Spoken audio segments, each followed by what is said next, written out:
പണിക്കർ, ഇവിടെ on A fine day ഈ പറഞ്ഞ ടീകോം എന്ന് പറഞ്ഞാൽ ഗുരുതരമായ കൃത്യവിലോപം നടത്തിയ ഈ കരാർ പ്രകാരം ഒന്നും ചെയ്യാത്ത ടീകോമിനെ എന്താണ് അങ്ങോട്ടേക്ക് പണം കൊടുത്ത് ഇറങ്ങിപ്പോയി പെട്ടെന്ന് 246 ഏക്കർ ഭൂമി ഏറ്റെടുക്കുന്നതിൽ രാഷ്ട്രീയ അഴിമതിക്കുള്ള വിളംബരമാണെന്ന് പ്രതിപക്ഷം പറയുന്നുണ്ട്. അത് അവിടെ നിൽക്കട്ടെ.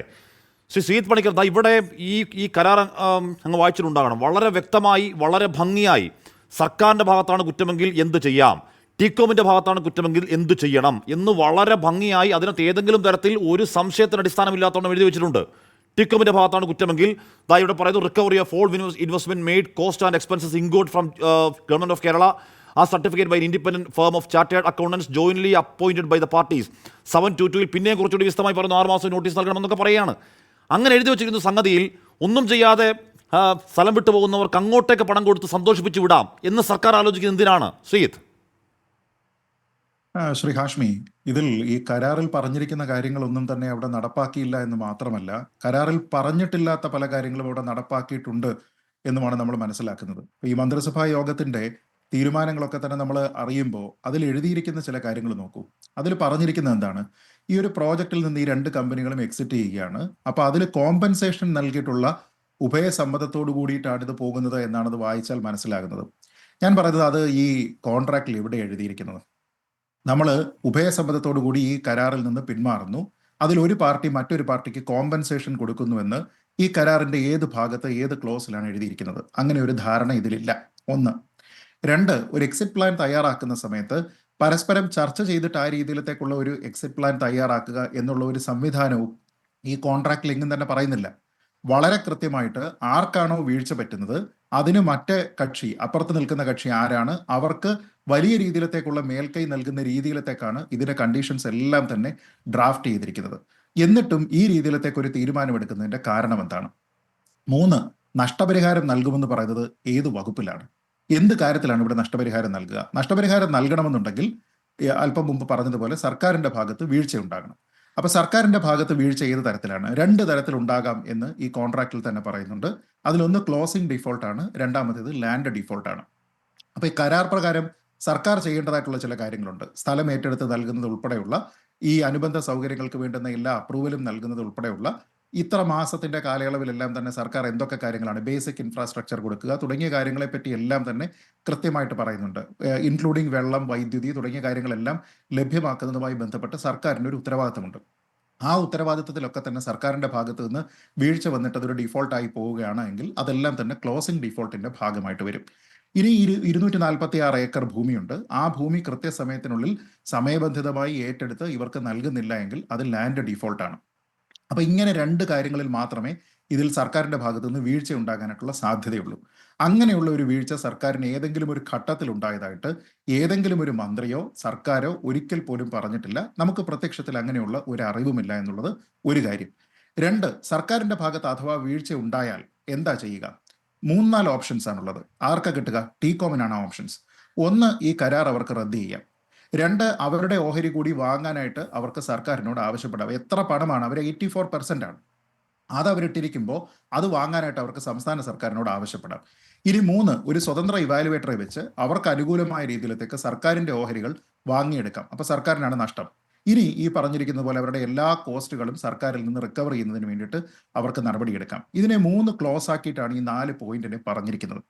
അപ്പൊ അതിൽ തന്നെ ഏതെങ്കിലും ഒന്ന് സ്വീകരിക്കാം, അല്ലെങ്കിൽ ഒന്നിലധികം നടപടികൾ എടുക്കാം. ഈ പറഞ്ഞിരിക്കുന്ന കാര്യങ്ങളുടെ എല്ലാം ഒരു കോമ്പിനേഷൻ പോലും എടുക്കാനുള്ള പൂർണ്ണമായിട്ടുള്ള അധികാരം ടീകോമിനുണ്ടാകും.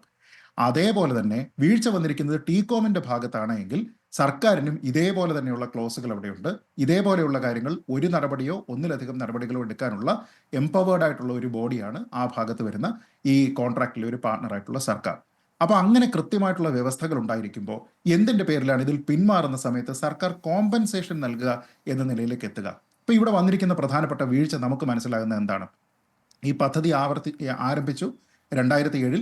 അതിനുശേഷം 10 വർഷം പൂർത്തീകരിക്കുന്നു. 88 ലക്ഷം സ്ക്വയർ ഫീറ്റ് ബിൽട്ടപ്പ് സ്പേസ് മൊത്തത്തിലും, അതിൽ തന്നെ 62 ലക്ഷം ഐ ടി അനുബന്ധ സേവനങ്ങൾക്ക് വേണ്ടിയിട്ടുമെന്നാണ് കരാറിൽ പറയുന്നത്. ഒപ്പം 10 വർഷം പൂർത്തിയാകുമ്പോഴേക്ക് 90,000 തൊഴിലവസരങ്ങളും. നിലവിലത്തെ അവിടുത്തെ ഗ്രൗണ്ട് റിയാലിറ്റി അവിടെ എന്താണ്? ഇതിന്റെ പൂർണ്ണമായിട്ടുള്ള ഉത്തരവാദിത്തം ആർക്കാണ്? ടീകോമിനാണ്. അപ്പോൾ അതിൽ ഈ 88 ലക്ഷം സ്ക്വയർ ഫീറ്റ് ബിൽട്ടപ്പ് സ്പേസ് അവിടെ ഉണ്ടാകണമെന്ന് പറയുന്നിടത്ത് കേവലം 6 ലക്ഷം മാത്രമാണുള്ളത്. അപ്പോൾ അതിന്റെ എത്ര ശതമാനമാണെന്ന് ആലോചിച്ച് നോക്കൂ.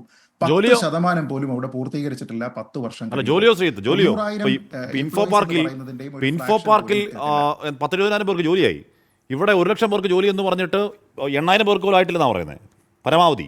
അപ്പോൾ അതെ, അപ്പോൾ അങ്ങനെയുള്ള ഒരു കണ്ടീഷൻ വന്നിരിക്കുമ്പോൾ അതിൽ വീഴ്ച വന്നിരിക്കുന്നത് എല്ലാ അനുബന്ധ സൗകര്യങ്ങളും വേണ്ടുന്ന അപ്രൂവലുകളും വെള്ളവും കറണ്ടും ഉൾപ്പെടെയുള്ള എല്ലാ കാര്യങ്ങളും അവിടെ നൽകുകയും സ്ഥലം ഏറ്റെടുത്ത് നൽകുകയും ചെയ്തു കഴിഞ്ഞിരുന്നത് സർക്കാരിനെ സംബന്ധിച്ചിടത്തോളം കൃത്യമായിട്ട് സർക്കാരിന് ചെയ്യാൻ കഴിയുന്ന ചില കാര്യങ്ങളെപ്പറ്റി ഇതിൽ പറയുന്നുണ്ട്. വളരെ കൃത്യമായിട്ട് അക്കമിട്ടതിൽ പറയുന്നുണ്ട്.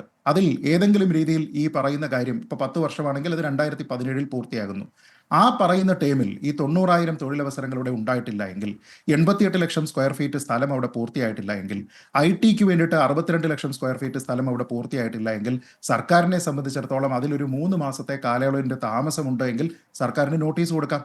ആ നോട്ടീസ് കൊടുത്തതിന് ശേഷം പിന്നീട് ഒരു 6 മാസം കഴിഞ്ഞതിന് ശേഷവും തൽസ്ഥിതി തുടരുകയോ അതിൽ കാര്യമായിട്ടുള്ള മാറ്റം ഉണ്ടാക്കാനായിട്ട് ടീകോം ശ്രമിക്കുകയോ ചെയ്തിട്ടില്ല എങ്കിൽ നമ്മൾ ഈ പറഞ്ഞിരിക്കുന്ന ഏകപക്ഷീയമായിട്ടുള്ള നടപടികളുമായിട്ട് സർക്കാരിന് മുന്നോട്ട് പോകാനുള്ള എല്ലാവിധ സൗകര്യങ്ങളും സർക്കാരിന് ഇതിൽ പറയുന്നുണ്ട്. സർക്കാർ ഇത് ചെയ്യുന്നുണ്ടോ? ചെയ്യുന്നില്ല. അപ്പോൾ അതേപോലെ തന്നെ എല്ലാ കണ്ടീഷനുമായി ബന്ധപ്പെട്ട് ഡീഫോൾട്ട് വരുത്തുന്ന ആൾ ആരാണോ അവർക്ക് ഓപ്പോസിറ്റുള്ള പാർട്ടിക്ക് സർവാധികാരങ്ങളും നൽകുന്ന രീതിയിലത്തേക്കുള്ള ഒരു കരാർ ഉണ്ടാക്കുമ്പോൾ പെട്ടെന്ന് സർക്കാരിന് എന്തെങ്കിലും വീഴ്ച പറ്റിയാൽ മാത്രം നൽകേണ്ടുന്ന രീതിയിലത്തേക്കുള്ള ഒരു തുക ഇൻഡിപെൻഡന്റ് ഇവാലുവേറ്റർമാരെ വെച്ചുകൊണ്ട് ഏകപക്ഷീയമായിട്ട് സർക്കാർ തീരുമാനിച്ച് എക്സിറ്റ് പ്ലാൻ ജോയിന്റ് ആയിട്ട് തീരുമാനിച്ചിട്ട് കൊടുക്കുന്നു എന്ന് പറയുമ്പോൾ സർക്കാരിന്റെ ഭാഗത്ത് വീഴ്ചയുണ്ടായി എന്നല്ലേ നമ്മൾ മനസ്സിലാക്കേണ്ടത്. എങ്കിൽ ആ വീഴ്ച എന്താണ്? ഇവിടെ പറഞ്ഞു വരുന്നത് എന്താണ്? IT സൗകര്യത്തിന് വേണ്ടിയിട്ട് ഇന്ത്യയിലെ ഏറ്റവും പ്രധാനപ്പെട്ട IT കോറിഡോർ ഇവിടെ ഉണ്ടാക്കും, ഏറ്റവും വലിയ ഇൻവെസ്റ്റ്മെന്റ് ഇവിടെയാണ്, ഏറ്റവും വലിയ എക്സ്പോർട്ട് ഇവിടെയാണ് നടക്കുന്നത് തുടങ്ങിയ കാര്യങ്ങളെല്ലാം ഒരു ഭാഗത്ത് പറഞ്ഞു വരുമ്പോൾ നമ്മുടെ കണ്ണിന് കാണാൻ കഴിയാത്ത രീതിയിലത്തേക്കുള്ള എന്ത് വീഴ്ചയാണ് സർക്കാർ വരുത്തിയിരിക്കുന്നത്? അതല്ല എങ്കിൽ ഈ പറയുന്നത് പോലെ സർക്കാരിന്റെ പണം അതിനെ എടുത്തുകൊണ്ട് താല്പര്യമുള്ള കുറേ ആൾക്കാർക്ക് അവർക്ക് യാതൊരു വിധത്തിലുള്ള നഷ്ടവും ഉണ്ടാകാത്ത രീതിയിൽ കോമ്പൻസേഷൻ എന്ന് പറഞ്ഞിട്ട് ഈ കരാറിൽ പറഞ്ഞിട്ടില്ലാത്ത ഒരു കാര്യം എക്സിക്യൂട്ട് ചെയ്തിട്ട് അവരെ രക്ഷപ്പെടുത്തി ഇവിടെ നിന്ന് വിടുകയും ഈ 246 ഏക്കർ കൈവശപ്പെടുത്തിയതിനു ശേഷം അത് താല്പര്യമുള്ള മറ്റു കാര്യങ്ങൾക്ക് വിനിയോഗിക്കുകയും ചെയ്യാനായിട്ട് സർക്കാർ ശ്രമിച്ചു എന്നുള്ള പ്രതിപക്ഷത്തിന്റെ ആരോപണത്തിന് ബലം വരുന്നത് ഈ ഒരൊറ്റ കാരണം കൊണ്ടാണ്. അതല്ല എങ്കിൽ ഇതിൽ കൃത്യമായിട്ട് പറയണം ഇന്ന ക്ലോസസ് എവിടെയുണ്ട്, ആ ക്ലോസ് അനുസരിച്ചിട്ടാണ് എന്ന്. ഇപ്പോൾ നമുക്കറിയാമല്ലോ 16% സ്റ്റേക്ക് കേരളത്തിനുള്ളപ്പോൾ കേരളം പല കാര്യങ്ങളിലും എംപവേർഡ് ആണ് എന്ന് ഇതിൽ വളരെ കൃത്യമായിട്ട് പറയുന്നുണ്ട്. എന്നിട്ട് ഇതെല്ലാം കഴിഞ്ഞതിന് ശേഷം പിന്നീട് ഒരു 7 കൊല്ലം കഴിഞ്ഞതിന് ശേഷം ഈ 6 മാസം കഴിഞ്ഞ് എക്സിക്യൂട്ട് ചെയ്യേണ്ടുന്ന ആക്ഷൻസ് എല്ലാം തന്നെ എടുക്കാതെ നമ്മുടെ ഭാഗത്താണ് തെറ്റ് എന്ന് തോന്നിപ്പിക്കുന്ന രീതിയിലേക്കുള്ള നടപടികൾ തീരുമാനം സർക്കാർ തെറ്റില്ലെങ്കിൽ എന്തുകൊണ്ടാണ് അങ്ങോട്ടേക്ക് നഷ്ടപരിഹാരം കൊടുക്കേണ്ടി വരിക എന്ന കാര്യം സർക്കാർ വിശദീകരിക്കണം. മന്ത്രി പി രാജീവ് സംസാരിക്കുന്നുണ്ട്. ഏതോ 100 കമ്പനികൾ വെയിറ്റിംഗ് ആണ് ഭൂമിക്ക് വേണ്ടി എന്നാണ് പറയുന്നത്. 100 കമ്പനികൾ അവിടെ വെയിറ്റ് ചെയ്യുമ്പോൾ ഇവിടെ 100,000 മനുഷ്യന്മാർ പഠിച്ചിറങ്ങി ജോലിയില്ലാതെ നിൽക്കുകയാണ്. അപ്പോൾ ആ 100 കമ്പനികൾക്ക് ഭൂമി കൊടുത്ത കമ്പനി കൊണ്ടുവന്ന് അവർക്ക് ജോലി മേടിച്ചു കൊടുക്കാൻ ഈ സർക്കാർ എന്ത് ചെയ്തു എന്ന ചോദ്യം അവിടെ നിൽക്കുന്നുണ്ട് കേട്ടോ.